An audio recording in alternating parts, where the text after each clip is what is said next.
غافلوں سے بچیں. چنگیاں دے لڑ لگی ساں تے چولی چ پھل پئے, تے جدوں میں پیڑیاں دے سنگ رل گئی تے میرے اگلے بھی ڈول گئے. برے آدمی کی صحبت بندے کو غافل کر دیتی. غافلوں کی صحبت میں کبھی نہ بیٹھے, کبھی نہیں. غافل آدمی آپ کو غافل کر دے گا. میرے نبی پاک علیہ الصلوۃ والسلام نے فرمایا انسان اپنے دوست کے مذہب پر ہوتا ہے. یہ بہت بڑے لفظ ہیں. فرمایا المرء علی دین خلیلہ, انسان اپنے دوست کے مذہب پر ہوتا ہے. تو دیکھ تو نے دوست کس کو بنایا ہے. جو تیرے دوست کا مذہب ہوگا وہی تیرا ہو جائے گا. ہم نے دوست بنایا نا غوث پاک جیلانی کو, ہم نے یاری لگائی ہے نا داتا علی اجمیری سے, ہماری نسبت ہے نا معین الدین اجمیری سے, ہمارا تعلق ہے نا بہاؤالدین زکریا ملتانی سے, ہمارا رشتہ ہے نا حضرت مجدد الفسانی سے, ہم ماننے والے ہیں نا اعلیٰ حضرت بریلوی کے. ہمارا تعلق ہے کبھی جماعت علی سے کبھی مہر علی سے. ہمارا ان سے تعلق ہے تو صبح شام ہماری زبان پہ رہتا ہے بالغ العلا بکمالہ کشفت دجا بجمالہ حسنت جمیع خصالہ صلوا علیہ وآلہ. ان سے تعلق جڑا ہے نا تو کئی دفعہ تنہائیاں تڑپا دیتی ہیں اور تڑپ کے کہتے ہیں اج سکھ متران دی ودھیری, اج سکھ متران دی. سکھ کہتے ہیں اڈیق کو, متر کہتے ہیں محبوب کو. اج سکھ متران دی ودھیری ہے. اے کیوں دلڑی اداس گھنیری ہے, لوں لوں وچ شوق چنگیری ہے. اج نینا لائیاں کیوں جھڑیاں, سبحان اللہ سبحان اللہ سبحان اللہ. پہلے کہتے ہیں سکھ متران دی ودھیری ہے یعنی اداس ہوں, پھر حضور کے جلووں پہ نظر کرتے ہیں, کہتے ہیں سبحان اللہ سبحان اللہ. ماں اجمل کا, ماں احسانہ کا, ماں اکمل کا, اور پھر فوراً کہنے لگے او کتھے مہر علی, او کتھے مہر علی, کتھے مہر علی تے کتھے تیری سنا. اب دیکھو مشتاق اکھیں کتھے جاڑیاں بالغ العلا بے کمال کشفت دجا بے. اور میرے اعلیٰ حضرت کہنے لگے سرور کہوں کہ مالک و مولا کہوں, باغ خلیل کا گلے زیبا کہوں تجھے, تیرے تو وصف عیب تناہی سے ہیں بری, حیران ہوں میرے شاہ میں کیا کیا کہوں تجھے. غافل آدمی کی علامت ہے برے لوگوں کی صحبت میں. خبردار ان کے پاس نہ بیٹھنا جن کے پاس بیٹھنے سے تمہارے دلوں میں اولیاء اللہ, اللہ کے بندوں کی عداوت پیدا ہو. خبردار خبردار ان کے پاس نہ بیٹھنا جن کے پاس بیٹھنے سے تمہارے دلوں میں حضور کی اولاد پاک کے بارے میں شک پیدا ہو. خبردار اس شخص کے پاس نہ بیٹھنا جو امام حسین ابن علی کے بارے میں کوئی کمزور بات کرتا ہو, بچنا. خبردار اس سے بچنا جو حضور کے صحابہ کے بارے میں بات کرے, بچنا بچنا اس سے. جو سیدنا ابو بکر صدیق کے بارے میں کوئی, دیکھو کیا مقدر ہیں صدیق و فاروق کے, جن کے گھر ہی رحمتوں کے خزینے میں. بھلا کیا کہا نبی پاک, حضور نے فرمایا میرے اوپر جس نے نیکی کی تھی بدلہ دے دیا ہے. یہ جو میرے ابو بکر صدیق ہے نا, ان کو میں اللہ کی بارگاہ میں لے جاؤں گا, کہوں گا مالک تو ہی بدلہ عطا فرما. ایک ہاتھ میں جناب صدیق کا ہاتھ پکڑا, ایک میں حضرت عمر کا ہاتھ پکڑا, اور حضور مسجد نبوی سے باہر آ رہے ہیں. دیکھنے والے کی زبان سے بے ساختہ سبحان اللہ نکل گیا. کیا شان ہے, کیا مقدر ہے. تو حضور علیہ السلام رک گئے اور روک کے فرمایا تو حیران ہو رہا ہے نا, تو حیران ہو رہا ہے نا کہ میں نے ایک ہاتھ میں ابو بکر کو پکڑا ہے, ایک میں عمر کو پکڑا ہے. فرمایا قیامت میں جب میری قبر کھلے گی تو میں اسی طرح قبر سے نکلوں گا, اس طرح میدان محشر میں میں آؤں گا. خبردار حضور کے وفاداروں کے وفادار رہنا, ان کے وفادار رہنا. ان کے وفادار رہنا. بڑا عجیب دور آیا ہے. ہم نے یہ دور دیکھا ہے کہ لوگ حضور کے صحابہ کے بارے میں بھی بات کریں گے. اب نبی پاک کی اولاد پاک کے بارے کو بھی ڈسکس کیا جائے گا. اپنا منہ تو دیکھ, اپنی حیثیت دیکھ, اور پھر وہ بندے دیکھ جن کو اللہ نے چن کے اپنے محبوب کی غلامی کے لیے حضور کے قریب بٹھایا ہے. تو بچنا ایسے لوگوں سے, پرہیز کرنا, خبردار, عقیدہ ستھرا رکھنا, عقیدہ ستھرا رکھنا, صاف رہنا, پاکیزہ رہنا, غافلوں کی صحبت سے بچنا. بڑا ڈرتے ہیں اللہ سے, دعائیں مانگتے ہیں, یا اللہ نسلوں میں بھی وہی بندے پیدا فرما جو عقیدے پکے رکھنے والے ہیں. وہ بندے پیدا فرما ہماری نسلوں میں. ایک وہ بندہ بھی غافل ہو جاتا ہے جو امیدیں لمبی لگا لیتا ہے, جن کے منصوبوں میں دولت بھی ہوتی ہے, گھر بھی ہوتا ہے, اولاد کا بڑا ہونا بھی ہوتا ہے, پوتے پوتیاں نواسے نواسیاں دیکھنا بھی ہوتا ہے, یہاں بھی گھر وہاں بھی گھر, یہ سیر, یہ سارا کچھ ہوتا ہے, لیکن رب کی بارگاہ میں پیش ہونا جن کے پیش نظر نہیں ہوتا. لمبی امیدیں. حضرت مولا علی شیر خدا فرمایا کرتے تھے, میں تم پر دو باتوں کا خوف کھاتا ہوں, جو ڈر آتا ہے. ایک یہ کہ تم خواہش کی پیروی کرو گے, جو نفس کی خواہش ہوگی اس کے پیچھے لگ جاؤ گے, اور ایک تم لمبی لمبی امیدیں باندھو گے, اتنے سال جینا ہے, اتنے 100 سال جینا ہے, یہ کرنا ہے, وہ کرنا ہے. منصوبہ بندی کریں مستقبل کے لیے, وہ بری نہیں, لیکن تیاری رکھیں, تیاری رکھیں. اس بات کا بھی خیال رکھیں کہ اللہ کی بارگاہ میں حاضر ہونا. یہ غفلت کی چیزیں ہیں جو بندے کو غافل کر دیتی ہیں. جو لوگ اللہ کا ذکر نہیں کرتے وہ بھی غافل ہو جاتے ہیں, اور جو فضول باتیں زیادہ کرتے ہیں نا, ہنستے زیادہ. فَلْيَضْحَكُوا قَلِيلًا وَلْيَبْكُوا كَثِيرًا. قرآن کہتا ہے زیادہ رویا کرو, کم ہنسا کرو. نبی پاک علیہ الصلوۃ والسلام سے پوچھا تھا حضرت عقبہ بن عامر نے کہ یا رسول اللہ نجات کس چیز میں ہے؟ تو نبی پاک علیہ الصلوۃ والسلام نے فرمایا ایک تو اپنی زبان قابو میں رکھو, دوسرا فرمایا اپنے گھر میں ٹھہرے رہو, تمہارا گھر تمہارے لیے کافی ہو, فضول نہ نکلو گھر سے, اور تیسرا فرمایا اپنی خطاؤں پہ رویا کرو.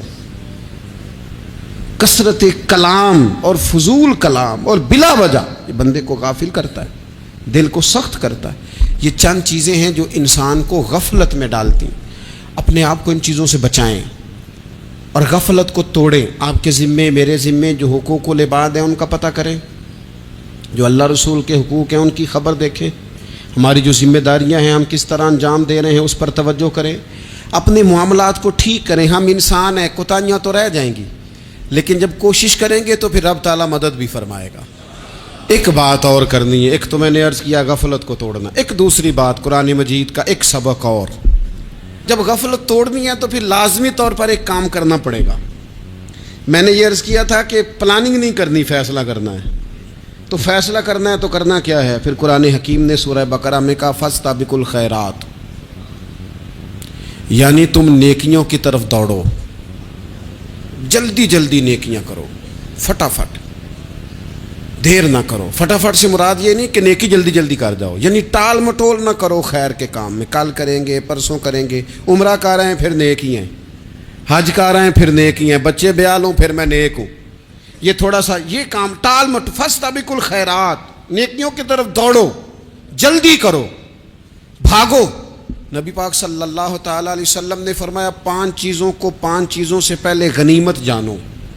حضور علیہ الصلوۃ والسلام فرمانے لگے ایک تو تم جوانی کو نہ بڑھاپا آنے سے پہلے پہلے غنیمت سمجھ لو.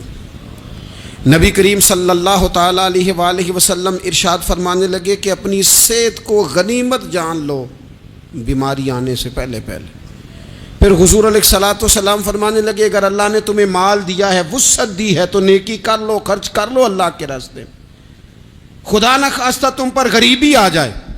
اور پھر حضور سید عالم صلی اللہ تعالیٰ علیہ وسلم فرمانے لگے اگر تمہیں اللہ نے کچھ فراغت دی ہے, بہت زیادہ مصروف نہیں ہو, تو غنیمت جان لو, جلدی سے نیکی کر لو قبل اس کے کہ تم مشغول ہو جاؤ. اور 5ویں بات حضور نے بیان کی, فرمایا زندگی کو غنیمت جانو موت آنے سے پہلے پہلے. جلدی سے نیکی کر لو. نیکی کے لیے ساری زندگی منصوبہ بندی نہ کرتے رہو. نیکی کے لیے دیکھو نا, ہماری زندگی میں یہاں دنیا میں رہ کے چند منٹوں میں وہ نیکی کی جا سکتی ہے جو قیامت کے بعد صدیوں کا ہمارا فائدہ کرے گی. صدیوں کا فائدہ کرے، کرتے نہیں۔ پلاننگ کر رہے ہیں، منصوبہ بندی کر رہے ہیں، بس تیاری کر رہے ہیں، بس حضرت آپ دعا کر دیں، اللہ تعالیٰ دعائیں بھی قبول فرمانے والا ہے۔ لیکن جو نیکی نصیب ہوتی ہے اسے جلدی سے کر گزریں، اسے فٹافٹ کریں۔ میں ایک گاؤں میں گیا، اب تو خیر وہ دور نہیں رہا، یہ 10-15 سال 20 سال پہلے نا جو نوجوانوں کی مصروفیات ہوتی تھیں ان میں سے ایک مصروفیت یہ ہوتی تھی کہ گندم لے کے چکی پہ جانا ہے، آٹا پسوا کے لانا ہے۔ یہ ایک بڑی، چونکہ سبھی گھروں کے اندر سال کے لیے گندم سٹاک کر لی جاتی تھی، تو گندم لے کے جانا یہ ایک ڈیوٹی ہوتی تھی۔ ایک نوجوان ایک گاؤں میں، اس کی مجھے تعریف سننے کو ملی، تو ایک بوڑھی اماں کہنے لگی یہ تو بڑا نصیباں والا ہے، سارے دا ہی آٹا پہ آ لے ہوندا ہے، اور آتے جاتے پوچھ لیتا ہے کہ اماں کوئی، کہنے لگی میرے بچے باہر ہوتے ہیں، یہ مجھے دوائی بھی لا دیتا ہے شوگر کی، میں مریضہ ہوں۔ یعنی خیر جتنی ہو سکے، جتنی۔ میرے ایک سنگی ہیں، تو سڑک پہ کوئی بندہ کھڑا ہوتا ہے نا، اللہ تعالیٰ انہیں سلامت رکھے، بندہ کھڑا ہوتا ہے تو کہتے ہیں میں اس سے پوچھ لیتا ہوں بابا جی کدھر جانا ہے، فلانی جگہ جانا ہے، تو کہتے ہیں میں موٹر سائیکل پہ بٹھا لیتا ہوں۔ بندہ دیکھ کے مجھے سمجھ آ جاتی ہے ضرورت مند ہے، کوئی چور نہیں، کوئی ڈاکو نہیں، ضرورت مند ہے۔ میں اسے منزل تک، نیکی جتنی میسر آئے، جس حد تک میسر آئے۔ کیا کہا ہمارے نبی پاک علیہ السلام نے؟ حضور نے ہم سے فرمایا کچھ نہ ہو سکے تو بات ہی مسکرا کے کر لینا، اس پر ہی اللہ صدقے کا ثواب عطا کر۔ فاستبقوا الخیرات، جلدی سے نیکی کر لو، اپنے نامہ اعمال میں روز نیکیاں جمع کرو، کوئی نہ کوئی خیر کا کام روز کرو اور جلدی سے کرو۔ صحیح مسلم میں حدیث ہے، نبی پاک صلی اللہ تعالی علیہ وسلم فرمانے لگے جلدی جلدی نیکی کے کام کر لو، ان فتنوں سے پہلے جو اندھیری رات کے حصوں کی طرح فتنے ہوں گے۔ فرمایا اس وقت حال یہ ہوگا کہ آدمی صبح مومن ہوگا، شام کو کافر ہو جائے گا، شام کو مومن ہوگا تو صبح کافر ہو جائے گا۔ اور فرمایا لوگ دنیا کے بدلے اپنا دین تک بیچ ڈالیں گے۔ معاذ اللہ جھوٹی قسمیں نہیں کھائی جاتی، جھوٹا قرآن مجید نہیں لوگ اٹھا لیتے، لوگ دنیا کے لیے دین بیچ ڈالیں گے۔ اس سے پہلے جب فتنے اتنے زیادہ ہو جائیں، اس سے پہلے نیکی کر لو، کوئی خیر کا کام کر لو، جلدی سے کچھ ایسا کر لو۔ حضرت عقبہ بن حارث رضی اللہ تعالیٰ عنہ فرماتے ہیں یہ دیکھیں ہمارے نبی پاک علیہ السلام کی سیرت کیا ہے، حضور کا اسوہ کیا ہے، نبی پاک علیہ السلام ہماری تربیت کس طرح کرتے ہیں۔ حضرت عقبہ بن حارث رضی اللہ تعالیٰ عنہ کہتے ہیں ہم نے نبی پاک علیہ السلام کے ساتھ عصر کی نماز پڑھی، یہ صحیح بخاری میں موجود ہے۔ فرماتے حضور سلام پھیرتے ہی فوراً اٹھ کے گھر تشریف لے گئے۔ یہ ہمارے لیے انوکھی بات تھی، غیر متوقع تھی، پہلے کبھی ایسا ہوا نہیں۔ سلام پھیرا نماز کا، حضور جلدی سے تشریف لے گئے۔ اب ہم حیران تھے اور حیرت انگیز طور پر حیران تھے کہ کریم اتنی جلدی تشریف لے گئے۔ تھوڑی دیر ہوئی حضور واپس آ گئے، تو محبوب پاک علیہ السلام فرمانے لگے گھر میں ایک چھوٹی سی ڈلی، ایک چھوٹا سا ٹکڑا سونے کا پڑا تھا، مال آیا تھا سارا صدقہ کر دیا، وہ تھوڑا سا پڑا تھا، اچانک مجھے یاد آیا وہ تو پڑا رہ گیا۔ تو حضور فرمانے لگے میں نے کہا کہیں ایسا نہ ہو جائے کہ ساری رات گزر جائے اور میرے گھر میں پڑا ہی رہ جائے، میں جلدی سے جا کے اسے خیرات کر دوں۔ میں نے خیرات کیا، پھر میں واپس آ گیا ہوں۔ جلدی سے نیکی، جلدی سے نیکی کر لی جائے۔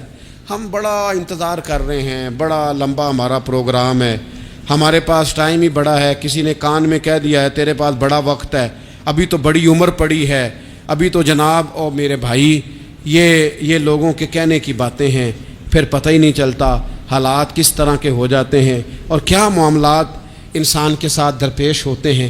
جتنی خیر میسر آئے، جتنا بھلا میسر آئے، جتنی انسان کو توفیق ملے۔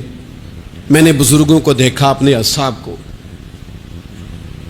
پہلے وہ خدام سے کہتے کہ میں سونے لگا ہوں، اور پابند کرتے لوگوں کو کہ فلاں وقت، بزرگوں کو میں نے دیکھا اپنے، وہ پابند کرتے لوگوں کو کہ فلاں وقت میں موجود ہوں گا، آنا، خود پابند فرماتے۔ اور پھر جب بیدار ہوتے تو سب سے پہلے خدام کو بلا کے پوچھتے کوئی مہمان تو نہیں آیا؟ وہ جناب آپ نے خود ہی تو پابند فرمایا فلاں دن آنا۔ کہنے لگے چل یار اگر کوئی آیا تو مجھے ملا لو، میری ملاقات کرا لو۔ کیوں؟ اس لیے کہ دور سے آیا ہے، مجھ سے ملنے آیا ہے، کوئی خیر کی بات سیکھنے آیا، چلو میرے نامہ اعمال میں کوئی نیکی جائے گی، کچھ نہ کچھ خیر جمع کر لی جائے، کچھ نہ کچھ ڈیوٹی کر لی جائے۔ کچھ کام کریں اور جلدی سے کریں. حضرت جابر ابن عبداللہ انصاری رضی اللہ تعالیٰ عنہ بیان کرتے ہیں، یہ بھی بخاری میں موجود ہے. کہتے ہیں ایک صحابی نا نبی پاک علیہ السلام کی بارگاہ میں حاضر ہوئے غزوہ احد کے موقع پر، اور حال ان کا یہ تھا کہ وہ کھجور کھا رہے تھے اور کھجور انہوں نے منہ میں رکھی ہوئی تھی. حضور کی بارگاہ میں حاضر ہوئے اور عرض کرنے لگے یا رسول اللہ صلی اللہ تعالیٰ علیہ وسلم، اگر میں شہید کر دیا جاؤں تو کہاں جاؤں گا؟ حضور فرمانے لگے جنت میں. تو کہتے انہوں نے جو کھجور منہ کے اندر تھی نا وہ انہوں نے نگلی نہیں، اندر نہیں لے گئے، اس کو باہر نکالا اور دوڑ کے آگے بڑھے اور جنگ کرنی شروع کر دی اور لڑتے لڑتے شہید ہو گئے. کیا سبق دیا انہوں نے؟ سبق یہ دیا کہ نیکی کرنے میں اتنی دیر بھی نہیں کرنی جتنی کھجور کھانے میں دیر لگتی ہے. جلدی سے نیکی کرنی ہے، فٹافٹ نیکی کرنی، اس کے اندر ٹال مٹول نہیں کرنا. اسی وقت انہوں نے کھجور باہر نکال دی، دوڑ کے انہوں نے. حضرت انس بن نضر رضی اللہ تعالیٰ عنہ، حضرت انس بن مالک رضی اللہ تعالیٰ عنہ کے چچا ہیں، میدان احد میں نا احد پہاڑ کے قریب کھڑے تھے، لوگوں سے کہہ رہے تھے جلدی جلدی ادھر آؤ. وہ جنت جو انسان کو انتقال کے بعد نصیب ہوگی اور قیامت کے بعد نصیب ہوگی، فرماتے تھے مجھے تو ابھی احد پہاڑ کے اندر سے جنت کی خوشبو آ بھی رہی ہے، لہذا جلدی سے آؤ، ادھر دوڑو، جہاد کرو، آؤ کفار سے لڑیں. تو نیکی میں دیر نہیں کرنی. جو نیکی میسر آتی ہے، جس کو میسر، ماں باپ میسر ہیں تو خدمت کر لیں، اہل خانہ ہیں تو حسن سلوک کر لیں، اللہ نے اولاد دی ہے تو اچھی تربیت کر لیں، دوست ہیں تو خیر خواہی کر لیں. اگر آپ کو اللہ رمضان عطا کرتا ہے تو زیادہ سے زیادہ اس کی عبادت کر لیں. اگر نظر ٹھیک ہے تو تلاوت زیادہ سے زیادہ کر لیں. زبان چلتی ہے تو رج رج کے مدینے والے محبوب پہ درود و سلام پڑھ لیں، اللہ تعالیٰ کا ذکر کر لیں. جلدی سے خیر جمع کریں، اپنے وقت کو ضائع نہ کریں. یہ آج کا سبق ہے. ایک تو ہم نے فیصلہ کرنا ہے کہ بس غفلت نہیں، اب غفلت، اب انشاءاللہ اللہ اللہ کرنی ہے، اب کوئی خیر کا کام کرنا ہے.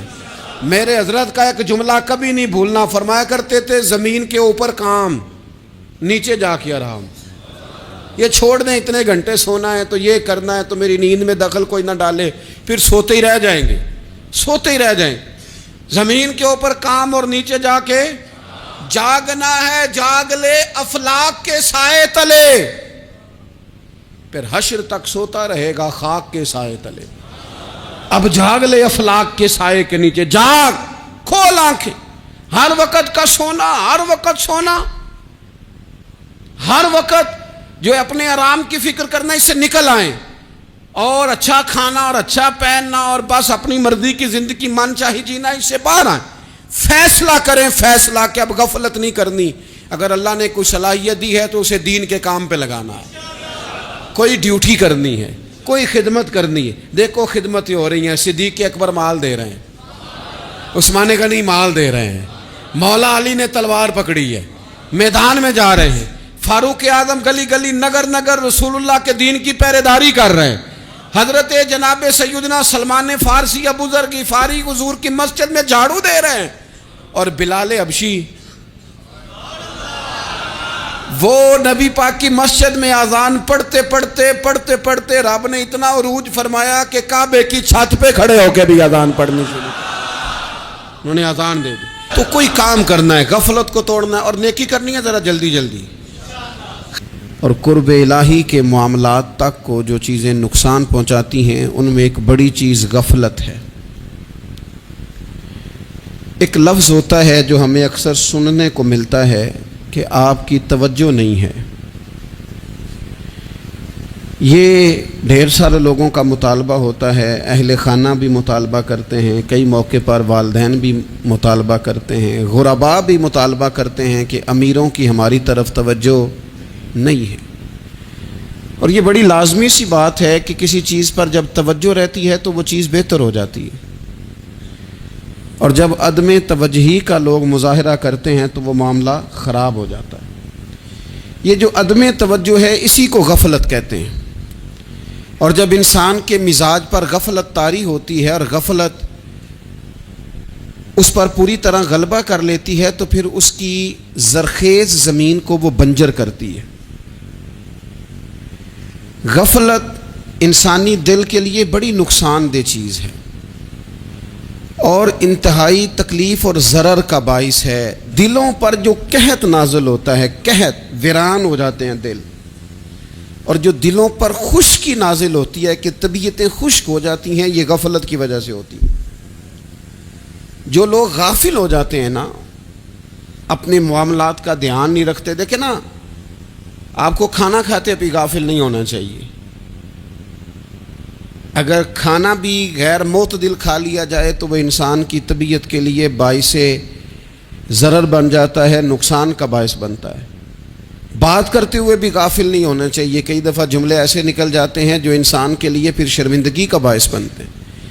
انسان کو غافل ہو کر کوئی کام نہیں کرنا چاہیے، غافل ہو کر، مدہوش اور بے ہوش ہو کر نہیں۔ غفلت دل کو ویران کرتی ہے، طبیعت میں خشکی لاتی ہے۔ غافل کبھی نہ بنے۔ قرآن مجید فرقان حمید نے ارشاد فرمایا کہ اقترب للناس حسابہم، فرمایا لوگوں کے حساب کا وقت قریب آ گیا۔ وہم فی غفلۃ معرضون، اور وہ ابھی بھی غفلت میں منہ پھیرے ہوئے ہیں۔ ٹائم آ گیا حساب دینے کا، لیکن وہ ابھی بھی غافل ہیں۔ ہمارے جو زیادہ تر نقصان زندگی میں ہوئے ہیں وہ صرف ہماری غفلت کی وجہ سے ہوئے۔ ہم نے چیزوں پر توجہ نہیں دی، چیزیں گڑبڑ ہو گئیں۔ جس آدمی نے پھول لگائے ہوں، پھل لگائے ہوں، کھیتی لگائی ہو، وہ دانہ ڈال کے پانی دے کے فارغ نہیں ہو سکتا، اسے توجہ کرنی پڑتی ہے۔ اور کسی نے کہا تھا مالی جیندے ہون تو پھر بوٹے سوکدے نہیں۔ اگر موجود ہونا ان کو سینچنے والا، رکھوالی کرنے والا، تو پھر ان کی جڑیں کبھی خشک نہیں ہوا کرتی۔ ہماری جو غفلتیں ہیں یہ بڑی ضرر کا باعث ہیں، نقصان کا باعث، اور مجبوری معاف ہوتی ہے، غفلت معاف نہیں ہوتی۔